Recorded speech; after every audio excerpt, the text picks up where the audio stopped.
want that. So whatever it takes to get that done, let's do it. I have no clue how to do a recording. Me neither. Oh no.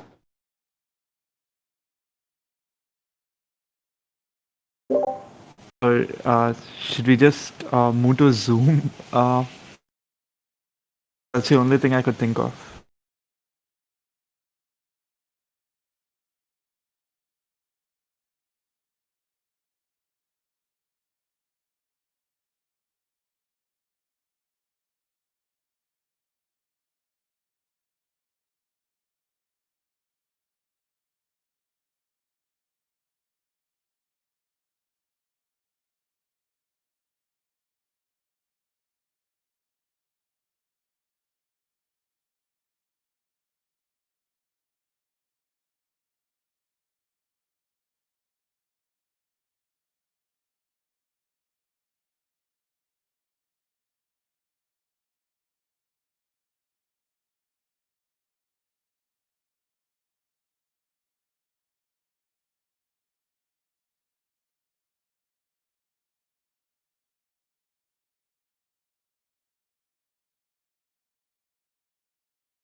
Currently have 51 validators, and the number of miners in the last epoch is 295 out of like 2,900 total miners.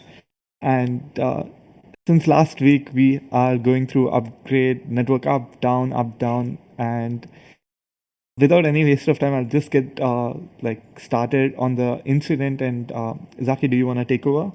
Yeah. All right. So we have been investigating this incident. The incident sort of started when we had an upgrade that was intended to fix the Carpe miner payout issue and enable transfers to run correctly. So this has been our second upgrade in the live network. It was our first upgrade with a state migration. We had some issues with it because we also discovered this issue where in-flight transactions were actually causing the upgrade block to be rejected by the network. And so we had this like thing that we tried where we basically shut down the validator nodes and did the upgrade, which is sort of a problem that we haven't yet really grappled with about like what to do about yet. But that was an observation. And then immediately after that, we started to see instability in the network. Now, the question was, okay, did something? So like the obvious question is well, they weren't at the same time. It was several hours later that the network destabilized after the upgrade went through. Like we were like, did something happen with the upgrade? To like, did we is there a bug in the upgrade code? Did we break the state machine, etc.? Is this why we're seeing the network instability? And so we investigated it for a while. We started seeing new patterns where if we restarted nodes, we would recover. Then we would recover for a little while. Then we would go down for a little while. And we've been, continuing to investigate this issue. And then we started to realize that the instability in the network was related to having full nodes operating that were allowing Carpe users to send transactions. So that kind of like, okay, so that was like the realization that allowed us to get sort of back to a functional state where the network was at least continuing to run and make blocks, and we were like, we were alive. But obviously, the whole point of this network really is to onboard users, to do Carpe, etc. And Carpe is just the beginning of that. So like this whole situation is really unsatisfactory to everyone involved. So now we've been trying to figure out, okay, why is this? Like, what's going on? And so we have gotten some support from upstream DM folks to help figure this out, which has been really great. We've been learning more and more about this. And so I'm going to give sort of my opinion about what I think is going on. And I think probably other people who've been involved in the debugging process will agree with my opinion, but it's not necessarily. So here's what I think happened. When we needed to do the earlier upgrade, we shut off the full nodes that served the Carpe users, which caused the Carpe users to start to build up a backlog of proofs. Now we are doing something. There's probably a bug in Carpe, or a significant number of users have modified Carpe in such a way that Carpe is sending way more transactions than we would expect. So we're seeing like a lot, like what you would normally expect from every Carpe user is like a transaction every 30 minutes. Instead, we are seeing floods of, dozens or hundreds of transactions entering into the mempool.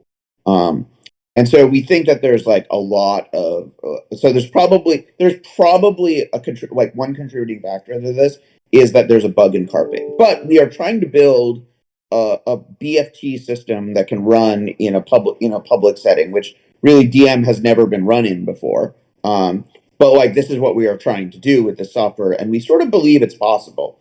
That's kind of our leap of faith here, that the software can actually be, with the level of effort that we're all able to summon, actually run in a public setting. So what do I think is actually going on here? So what we observe is a couple of things. Basically, we see the mempool, so the validator, the mempool that is sort of gossip of transactions between the validators, filling up with transactions, and then the network spending a lot of time. And a lot of those transactions are invalid to the current state of the validator node. So the transactions are either too new or too old. And like again, by having so many too new transactions, it sort of implies that like something is sending more transactions than you would sort of expect. But again, we should be able to survive that. So like, why are we not surviving? The reason we're not surviving this is two things.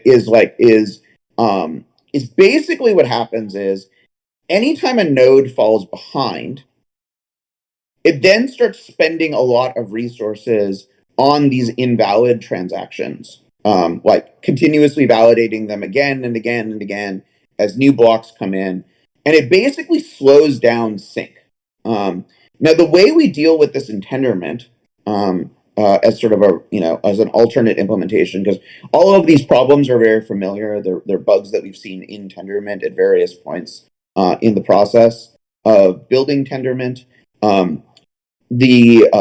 The bugs is very familiar to me, and it's basically like the way we deal with Tendermint is that if the validator sees consensus messages that are newer than its current state, i.e., it seems that there is a consensus processing going on ahead of its current state, it doesn't actually validate transactions. It just focuses on syncing.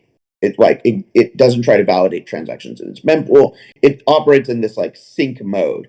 And the Tendermint sync mode is actually kind of suboptimal, because right now, if you fall behind in the Tendermint sync mode, it doesn't re-enter that sync mode. You have to restart.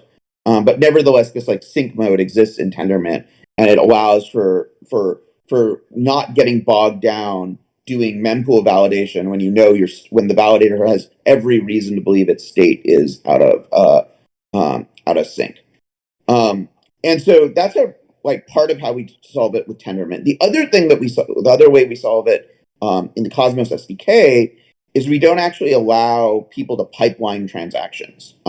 In the mempool, we only tolerate one transaction per account to be in the mempool at any given time. And like DM has tried to actually originally when we shipped Cosmos, we actually allowed like multiple like this kind of pipelining of sequence numbers. And then we ran into problems that are not dissimilar to what we're running into right now. And we actually stopped accepting the pipeline transaction numbers. Now, a lot of work that is like really interesting has gone into DM in terms of trying to manage this like pipeline transaction numbers. And I don't, if we could fix this problem of having nodes that fall behind, not also validating the VM while it was behind, I think we might be able to return to that architecture. But like my analysis of the situation is that like as long as we're in this situation where basically you can stall out catching back up as a validator by having like an excessive number of transactions that are perceived to be that are like invalid, sort of, and like slowing down sync, because every time you need to validate a transaction in mempool, you have to take out a lock on the state database, and so you have resource contention. And this sort of like super high resource contention is like why we see like CPU going to 100%, and the validators being really slow. And so I made a patch last night that like would move our mempool semantics to be closer to what the Cosmos mempool semantics are in terms of dropping and ignoring transactions that are too new. And I'm hoping that this will stabilize the network and allow us to readmit Carpe users. It'll be certainly an interesting experiment, and I'm like interested in trying to figure out if we can actually get to this architecture where we could use the consensus messages to like sort of pause validation in the shared mempool until you're caught up. So that's like sort of my understanding of the incident so far. It sort of, it sort of reflects a lot on like sort of our overall sort of, state, like what is our overall vision of this project, right? Is we're taking software that has never been run in a sort of adversarial, untrusted, chaotic public internet setting that like should be able to run in that setting, but like as we experienced with when we built Cosmos and Tendermint, that like there is a lot of work between there and here. Learn from it, see whether or not we can apply like my experience with Cosmos to like trying to stabilize the software. Communicate with like other users of the DM software and see whether or not there is interest in like trying to get it to run better in these settings. And then the other thing is, we do lag a little bit behind our upstream. It is a lot of work to merge our changes into the upstream DM software, and we don't know that upstream always fixes our bugs. Sometimes it does fix bugs that we run into, sometimes it doesn't. We've certainly experienced that over the last 2 years. And so this is very much like why this is such an experimental project, and like such an experimental mode of building a blockchain. But like hopefully people who are participating in the system understand that this is like why this is like interesting and fun. Awesome, Jackie. That's a great review of what's happening. And I'd also like to invite Odi Lali to share. I think it's the first time he's speaking at this meeting, so thank you. Yeah, hi folks. Can you all hear me? Yep. Okay, cool. Yeah, so I defer to Zaki on a lot of the low-level bits of blockchain, and we've been working together with a few other people here on the incident response. I think many of you have seen sort of the hours we've been putting in around the clock to try and get the network stabilized. Let me just step back for a second. I think it's important to sort of highlight to people that there's a lot of positive things that are going on with this incident, and they may not seem like positive features of the network because instability just feels very unsatisfactory. All platforms, no matter if it's a blockchain platform, internet platform, they're going to have outages. It's just a fact of life. What differentiates platforms is how they deal with responses, how they do incident response.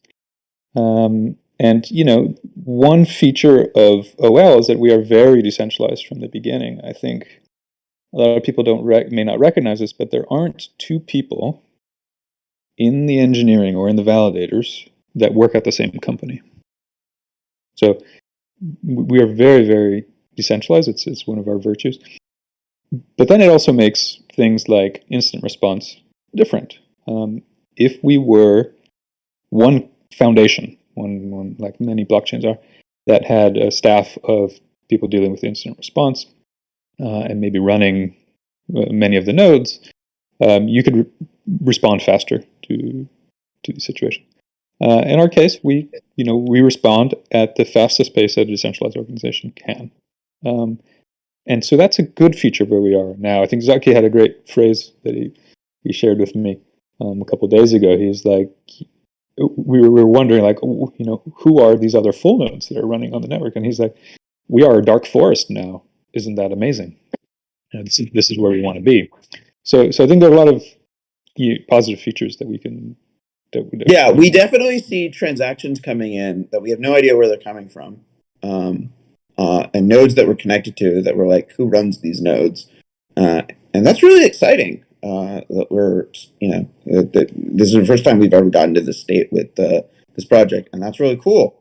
It has definitely made it, challenging to debug. And yeah, I mean, I think. And I really like that we've taken the approach of, instead of like, oh, like Carpe is broken and we should fix Carpe, to be like, hey, like, let's see if we can like really make the software work in a environment where like Carpe is Byzantine. Yeah, I think that's right. We'll get to Carpe in a second. I've been doing some debugging there. So I think that's sort of the bigger backdrop is that, let's manage expectations of people. Like, there will be outages. We're going to differentiate ourselves in how we deal with outages, and there are very interesting things that we're learning and that we're revealing as features of OL through this outage. So that's not to say that this is great. I mean, this is network instability is unsatisfactory for the Carpe end users especially. So I've written up a little document that I put in the OL wiki that we can circulate. I don't know how to share it here on this voice channel, but I'm writing up how OL deals with incidents, and so a lot of this was documented in different places. But if someone can share, I don't know, Rick or Shah, if you want to share to folks here, I might. Hold on, I could probably just share it in the general for now, or announcements. Should I do that, Rick?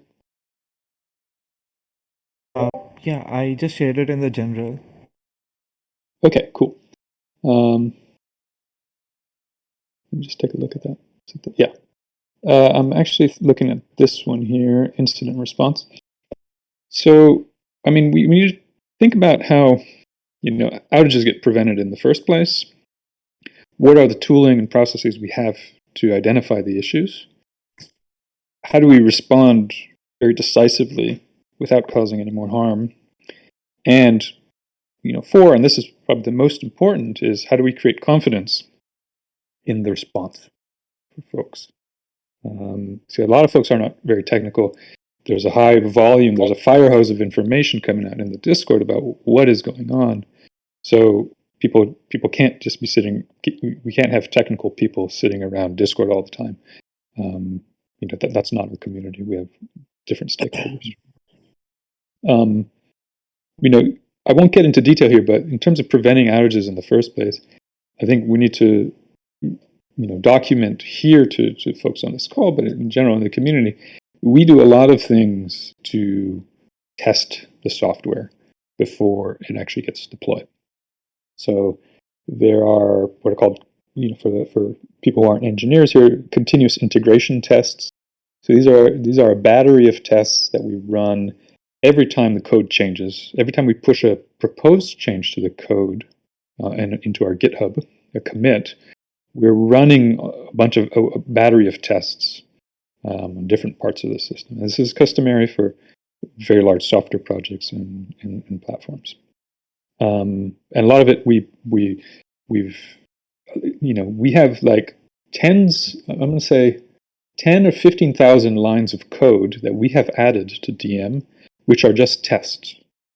just to give you a sense of the scale of how many tests that we've written and how seriously we do testing. It's sort of like a thing that I'm sort of do in sort of projects that I've participated in. I'm kind of a test Nazi. And especially for stuff like this, we need a lot of tests. We also do different amount of integration tests, and these are tests that test our tooling in an automated way. So do the transactions transaction sending tools work as we expect them to do? And then finally, once we have all of these continuous integration tests pass and we have sort of a release candidate for code, we do quality assurance on it. So we actually run this on, we start a new network, so a test net. We call it Rex, affectionately called Rex. And we start a new network from Genesis on the previous version that we're at, so the version that the current mainnet is at, and then we do an upgrade with the new code on top of that. So this is a very manual test. This requires labor and time from people to actually conduct this.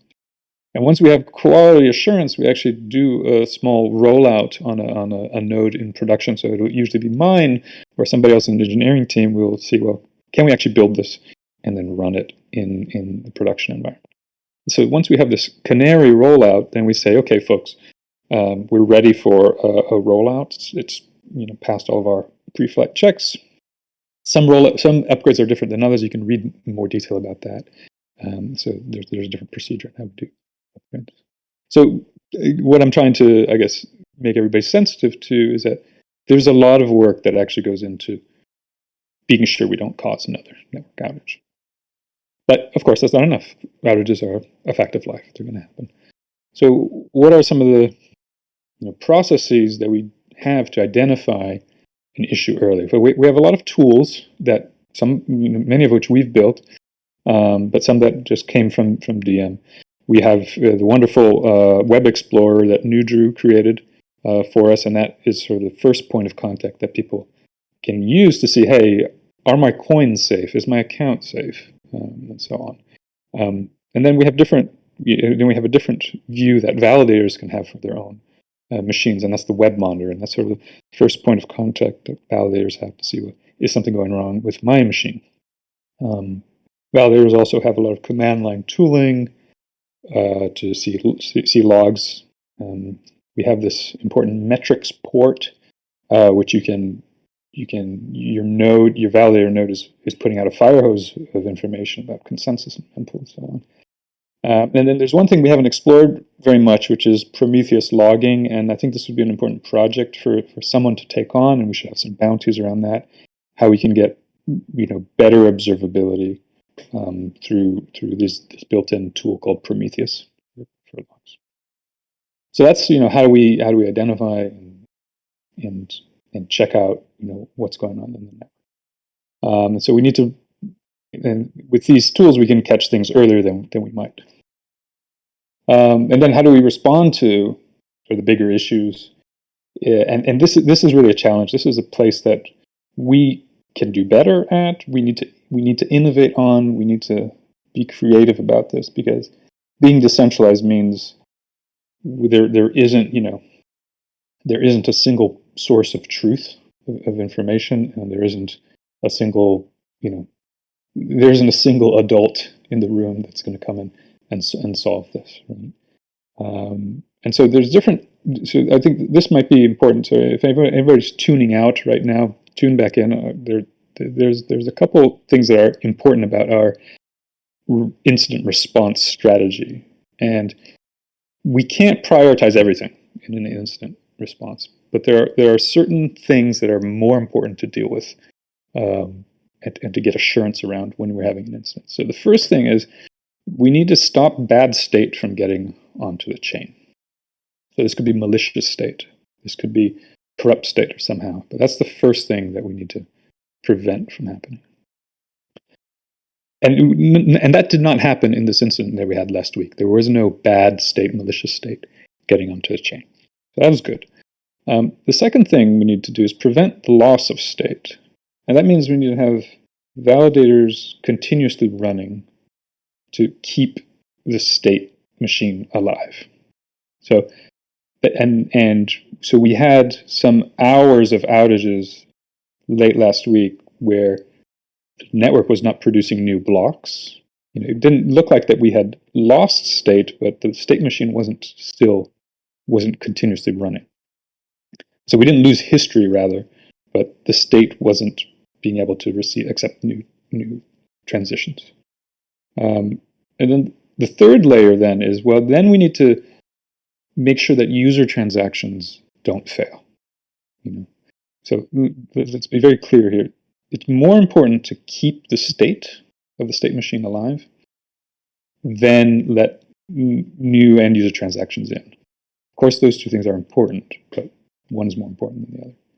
So this is where we're at right now. Whereas, we can't guarantee user transactions from failing right now on the OL from Carpe specifically.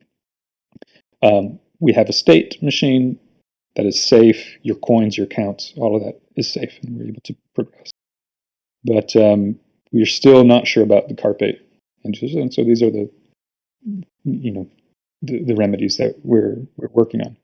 And then the fourth thing is, once we have user transactions that can go through and satisfactory, we want to make sure we don't lose the history of the blockchain.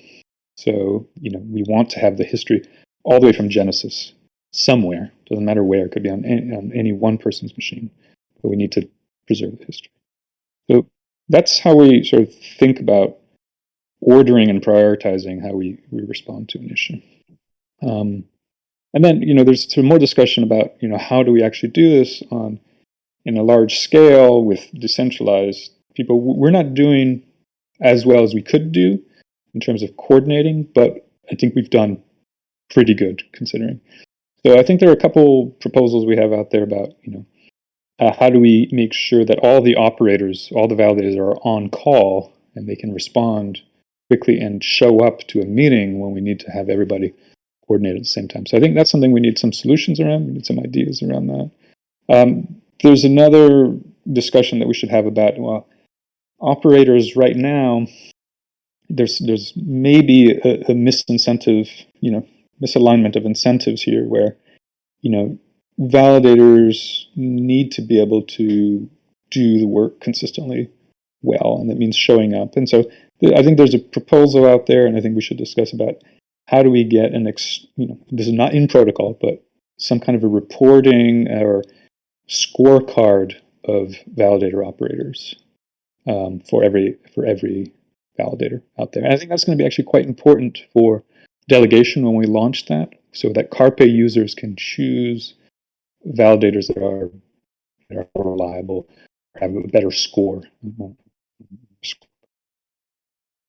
So I'm wrapping up soon. I know I've been doing the monologue for a while. But so the last thing is creating confidence in the response. And again, here I think we have some room for improvement. I think we've done pretty well, but again, could be better. Is, we need to talk about this, what I've just sort of discussed here. This is like, what is the OL policy? How do we as a community respond to incidents? And I think we need to make that clear to everybody, all the stakeholders. But then we also need to have more regular communications to say, well, what is up, what is down? When can you expect new updates from us? What is being worked on? And, what is the ultimate? So anyway, done a lot of talking here. I think, I could say some more words about sort of the actual technical things that we're discovering, but I think Zaki covered it quite well. Let me just wrap saying, I think what's exciting here is that we are the first.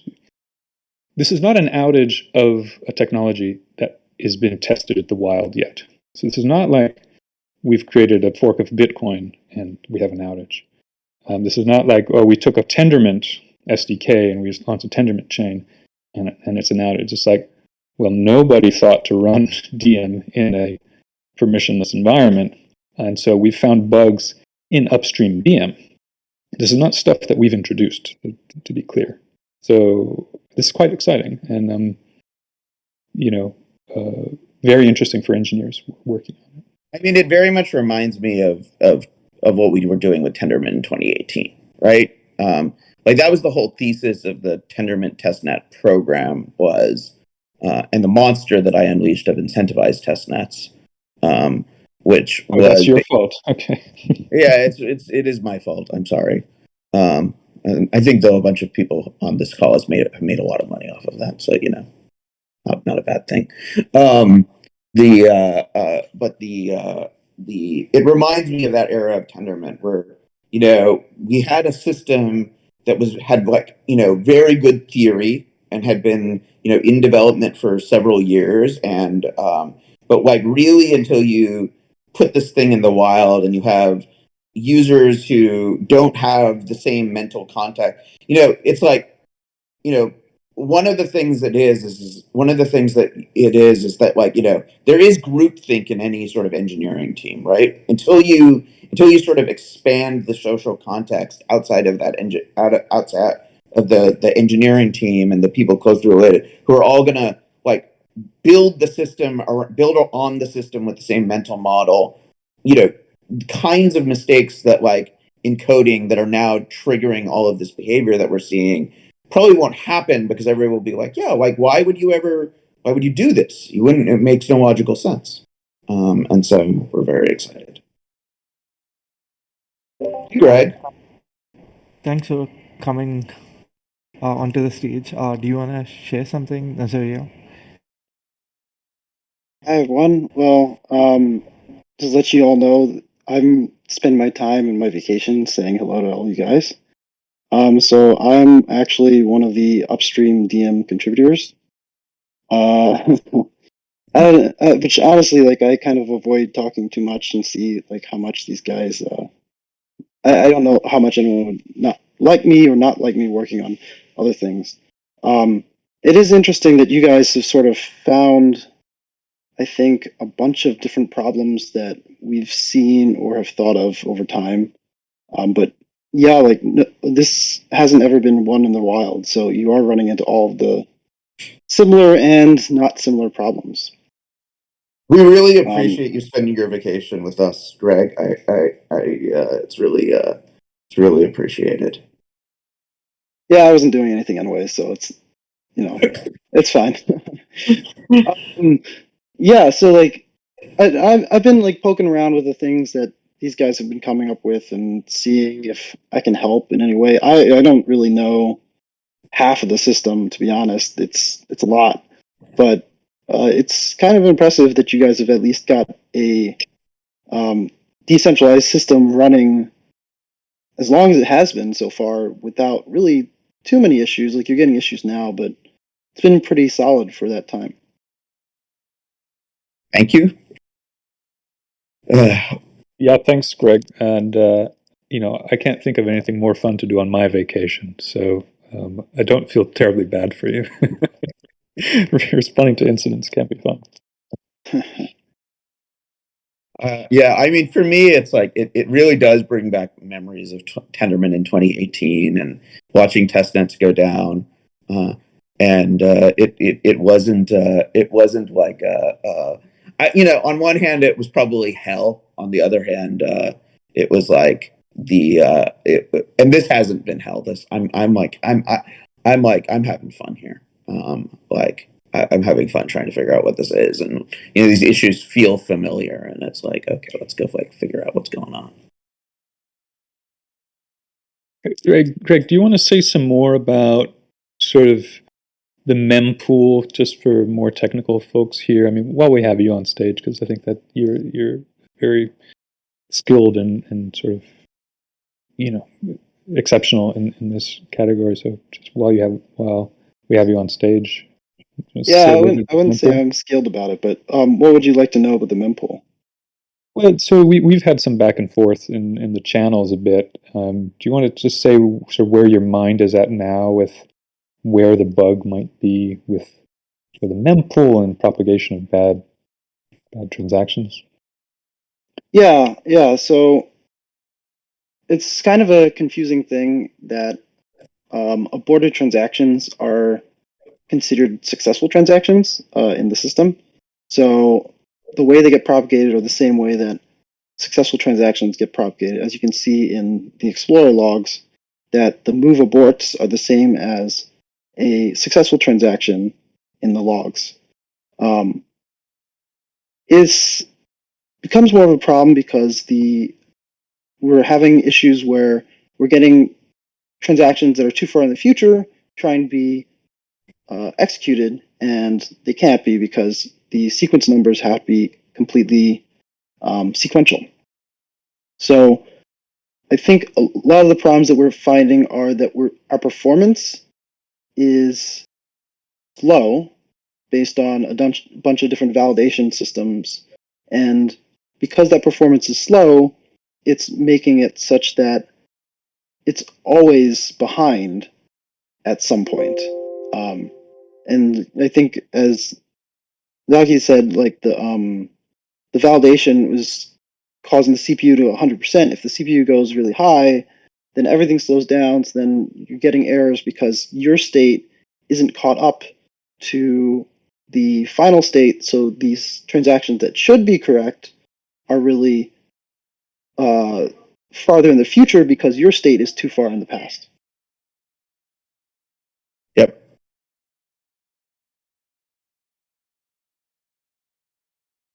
So it seems like basically like there's some performance issues that probably need to be improved, along with maybe some other issues there. I'm curious whether or not we can convince upstream to be like, yo, do what Zucky says, which is check the consensus messages and don't process mempool until your consensus messages and your state are like as close to each other. Well, there's a guy who did a whole lot of performance work. You should probably take a look at some of the stuff he's done over the last 6 months. I just found, and I forgot, that there's a code review to basically cache the mempool state for validation. So if you validate it once and you keep on getting the request over and over again, stop validating it because you already know it either succeeded or failed. That should probably decrease the CPU probably pretty significantly and not cause it bog up so much. That guy has been doing a lot of good work on the performance, and he was really focused on performance. So I'd take a look into his work. Yeah, like one of the things that we could we want to get onto we want to rebase off of DM 1.4 relatively soon, and that's definitely in our sort of things that are on our agenda, which will get us probably a bunch of other fixes, and we've been working on that as well. Yeah, I think that's a question that I have for DM folk, because it seems like the releases have slowed down. So there's 1.4, which is from around September, and then there's a 1.5 which never got sort of stamped as a final version. And so I'm just wondering if there's a better commit out there. I know it's not really a question for Greg, but there might be somebody in DM that can say, hey, you may as well just skip ahead instead of spending your time on 1.4. But we're very close to 1.4, so. Yeah, there are some. I mean, the releases. I don't know how the release process is working nowadays. But there are some changes that are breaking, and you would have to deal with, and you'd have to figure out which ones those are, the ones that aren't. Yeah, I guess that's just for some more context. I think this next version of OL, so OL, we're on OL v5, so on OL v6, it's what we call a kitchen sink upgrade. It means we need to have a halting upgrade where we dump state into like a new Genesis file, and all the validators restart on that. So it wouldn't be like one of the easy upgrades that we've been doing now, which is why I'd rather do it once in the next month rather than twice. It changes. Yeah, it makes sense. Yeah, I mean, when we rebased off of 1.3, for people who don't have the history, when we rebased off of 1.3, we like skipped a whole bunch of DM versions. So it's not really been critical. We don't think it's critical path to be like, oh, we're gonna linearly follow the DM release schedule. Like our sort of mental model is to a certain extent that we're gonna probably we're probably going to do these like big skips where we like skip forward a bunch of DM versions. So yeah, I mean, like the new state sync stuff, it's also like just like really, I think, going to be like a huge quality of life improvement in a decentralized setting. Because like the other challenge that Yeah, yeah, the guy who did that, he did a lot of work into it. I'm not sure if it's quite done yet, but yeah, that's my impression. Is he's done a lot. Yeah, it's really the new the. So like right now, the way we do the way DM does state sync is basically like replaying every transaction against the state, and there's basically a proof and state diff based sync system that like has been worked on upstream that seems really exciting. Yeah, it borrows a lot from some of the alternative syncing systems from Ethereum. It's the modeling for it. Yep.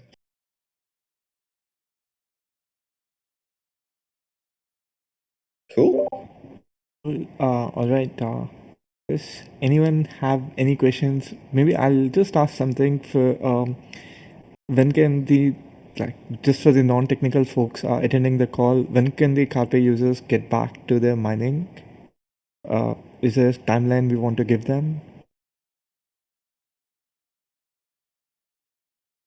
Or I mean, we're testing new changes today for the node, and Zaki made a pull request that seems quite promising.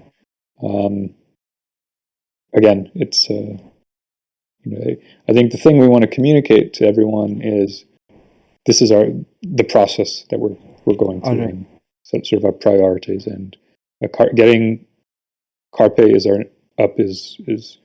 now that we have a safe state, getting Carpe on is our mission. So nobody's taking a Amazing. vacation here. So are there any I more think we have a questions? really good, we've converged on a mental model now of like why it's breaking, like what is going wrong. Now we just need to figure out like what is the minimalist, so like a maximalist would be like version of this would be like, oh, we're gonna like pull in like an entire like caching system to like improve performance of the mempool validation. That would be like a pretty heavy thing to try and get in, and probably would be more like a fix that would ideally would pull in for upstream. And if we can do something that like essentially reduces functionality, which is what my pull request does, but like allows us to run the network stably, which I believe it will, but we'll see. Then we can do that, and then we'll recover functionality when we're in a position to pull in a lot of the upstream performance.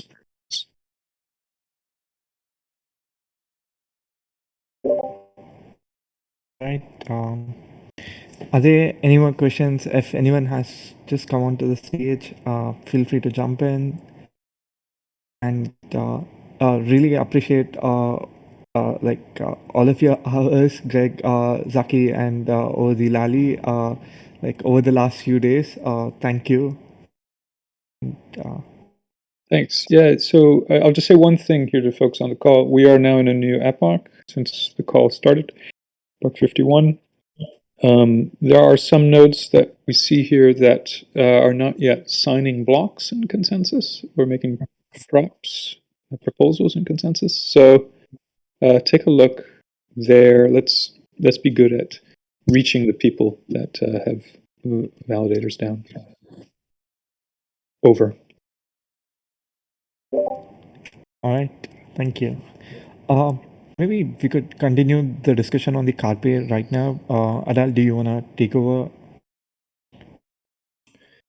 Sure, Sha. Thanks. Hey guys. First of all, thanks Zaki and Odaleli for all the work and the detailed issue explanation. I don't have much Carpe app news for this last week, other than I published a beta version with the list I mentioned in the last call. I was also more focused on the network issue, and I will continue to help monitoring and taking the measures to deal with it. And if you guys think it would be useful, please let me know. I can change the web monitor or even provide an API for the block explorer to show the DM node version running on the validator machine. Because I think that doing that, we can check if all validators are using the current version and make sure that the error broadcasting will be contained. This is a very annoying issue. But on the other side, I'm glad we are facing it today and not 6 months from now. And of course, we are all willing to solve it for good as soon as possible. But it's also an opportunity, to mature the community towards solving hard problems in a decentralized way. I think that we must remember ourselves that opportunities to become stronger and more reliable lie in problems and not in solutions. So I just want to finish by wishing us all wisdom and forward pushing problems, which will put us in a more solid and prosperous climb. So happy holidays, guys, and thanks for making this journey a real thing. So signing out here, over to you, Sha. Thank you. Maybe we'll discuss a little bit about what's happening on the working groups. Rick, do you want to share what's happening there? Yeah, thanks. Thanks for cutting me ahead in the order. I've got a hard stop at the top of the hour, so I'll try to keep this pretty punchy for everybody. First things first, the Hustle Karma Working Group met just yesterday. A couple of updates on that. And FYI, we've added a new working group section to Discord with separate channels for each of the working groups, and they're starting to accumulate their meeting minutes there and other documents that are related to their work. Really still trying to work out loud, right? So to be very transparent about what's going on with the working groups. But we thought separating them into individual channels to let that be the focus and to police it a little bit to cut down on noise would be a more efficient way of working. So you may have noticed that in Discord, it's there for everybody to engage with and keep up with. The Hustle Karma Working Group starting to make some good progress right now on process. We actually do have payments starting to flow through the system, invoices for engineering work are in process. The moderator's invoices have been presented, but that's caused a discussion of the formula that was employed for quantifying moderator payments. So Red Devil has shared a proposed formula in the Hustle Karma channel. We've got that open for a comment period for the community right now, and then we're going to try to put that to bed at the next meeting of the Hustle Karma Working Group. So if that impacts you or you've got some thoughts about how we should do it, please jump in and engage on that. Similarly, Wade has begun a discussion on Hustle Karma process and how we can formalize and come up with an optimal process. He's published to the Hustle Karma channel a document describing that with the call for action. Again, 7-day comment period, and then we're going to revisit this at the next meeting, which is Tuesday. So again, please jump in and get involved if you have interest in this. Hustle Karma is super important for us as a group. A couple of updates. Wade has taken the role of the Karma Police for the engineering group. Red Devil has the role of Karma Police Discord, and we're still looking for a couple of other people to fill Karma Police roles. So check the minutes for that. And just the last point there is a shout out to Wade and Red Devil, who've really been driving hard on formalizing Hustle Karma. Alex has gotten on board as well now and is doing some good stuff. So I think this is going to start to firm up and accelerate in short order. Next meeting is Tuesday morning, 9 o'clock Pacific. The other item that I've got on my list for updates is an update on the branding and comms working group. That group meets immediately after the weekly meeting. So, when I report on this, I'm reporting on something that happened, 7 days ago. The next meeting kicks off here in just about 8 minutes. Really, the group tried to emphasize and tried to define what the priorities are, and that's really brand and getting the team together and getting the working group organized. Lex put together a great brand scoping document that's open for comment right now and will be taken up at the meeting today. And we've got a lot of new blood flowing in on the design side as well. We're trying to get that focused and prioritized and get the brand work going. So the next meeting of that group comes up in about 8 minutes. Please feel free to jump in and get involved there. I'm unfortunately not able to attend. I've got a conflict today. You'll also notice in the working group section on Discord a couple of new working groups. There's a governance working group that Shashank has convened. That's just kicking off this week. And we've also put forward a proposal to start a new working group called Operations. And Operations is kind of a meta working group. So individual members of the other working groups will be part of the Operations group, as well as other individuals who are interested in trying to improve our coordination and our efficiency. And the whole point of the operations working group is to avoid redundancy between the working groups and to manage their interactions, and then to sort of act as what I would call the drip tray, and that means picking up other issues that are important for the community that have fallen through from the other working groups. So slowly we're starting to bootstrap some organizational structure here, get our admin more efficient and effective, and get our community governance in better place.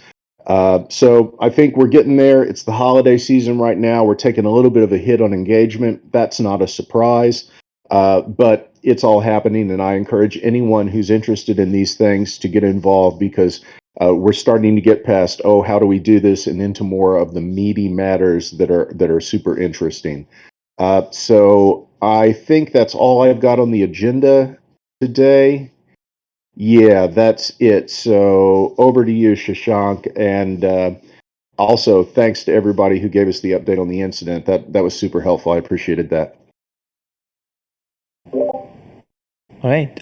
Thank you, Rick. So for the governance working group, we set up the first meeting on Thursday at 12 noon Eastern time. So if you're interested, just sign up for the event in the events options. And as she might have noticed, like everything might have been easier if it were centralized. But since we are trying to do it in a decentralized way, we are trying to recreate a lot of things. So that's really interesting on all fronts. Next, I would like to call Coin 1111 on stage. Yeah, thank you. Take it. Hello, guys. Sorry. So basically, I just want to tell a little bit about what I've been doing with the packaging. Basically, a full node into the Kubernetes. So first of all, the reason I decided to do it, since I'm very new, I just wanted to learn about the essentially public surface of the components, in particular the core of that, which is validator and the or full node, depending how you run it, and also like additional pieces such as the web monitor and tower. So, and I'm somewhat familiar with Kubernetes. So essentially, what I've done is that I managed to run the full node inside the Kubernetes using the Google Cloud, and it is essentially the full node runs alongside with this web monitor, and they both have ports exposed at 8080 and 3030 to public, which can be, of course, closed if needed. And there is also a node port to communicate with other peers, such as validators. And I tested it. It does work. Another possibility, which is fairly easy to do in this setup, is the Prometheus Logging, because the Prometheus/Grafana team, they actually have a Kubernetes operator, which allows you to essentially trivially plug it into any Kubernetes setup.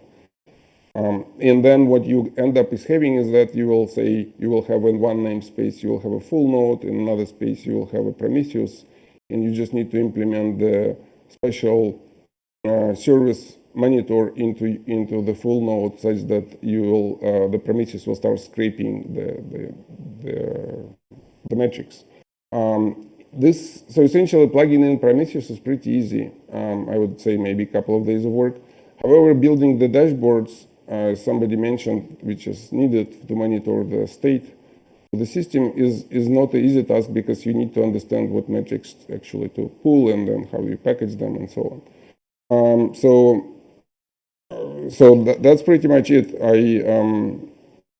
if needed, I can add this Prometheus operator, and if this work is useful.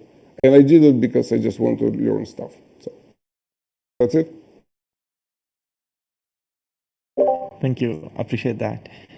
I see you on stage. Do you want to share something too?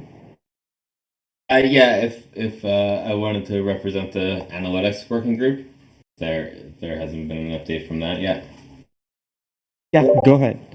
Yeah, so I'll go quick. I know it's close to the end, but yeah, I wanted to offer that we have posted an agenda with some potential work items. We have unfortunate timing of Friday at 5 p.m. Eastern time, so that hurts us for the next 2 weeks with the holidays. But in the analytics channel, and I think I can post in the working group channel as well the agenda items or potential work items to be done, the updates that work was already, quite a bit of work was done, mostly by Newsroom and myself, about permission tree monitoring and being able to visualize the validator set. But then we also want to be able to support the problem of the Carpe underpayment. So that's a piece of future work to do, and also fund through the Deep Technology Program. Essentially, we see most of the work being funded through that Deep Technology Program. So we have that, as well as supporting the decisions around the team's delegation. So being able to do analytics work, both statistical as well as kind of norms discovery around that, as well as supporting potential changes or support of validator choices around the team's delegation. So the next steps for us, if those are acceptable, would be to put them into Hustle Karma and have those funded through the Deep Technology program. But I would also put a call out for welcoming essentially any comments on both those pieces of work as well as other pieces of work that the analytics group can both support problems or questions within OL, but also fund through the Deep Technology program. That's it for me. Right. It's great work. Thank you for all the work which is going on there. I think analytics working group is like the first one to get active fully. So that's really good example for all other working groups also. And I think that's all for today, unless we have any more questions. But soon we have a branding and comms working group meeting starting at 12 Eastern today, just in a minute or so. And then we also have governance working group kickoff like on Thursday noon Eastern time, or 9 a.m. In the other zone. And next week we wouldn't have this community call. Have a good vacation and Happy Christmas and Happy New Year. And we'll try to get back to our meetings starting first week of January. Thank you for joining. See you all next year, and also on Discord. But the validators might need to be more active even during this period. Thanks for understanding that. Thanks, Shah. Thanks, everyone.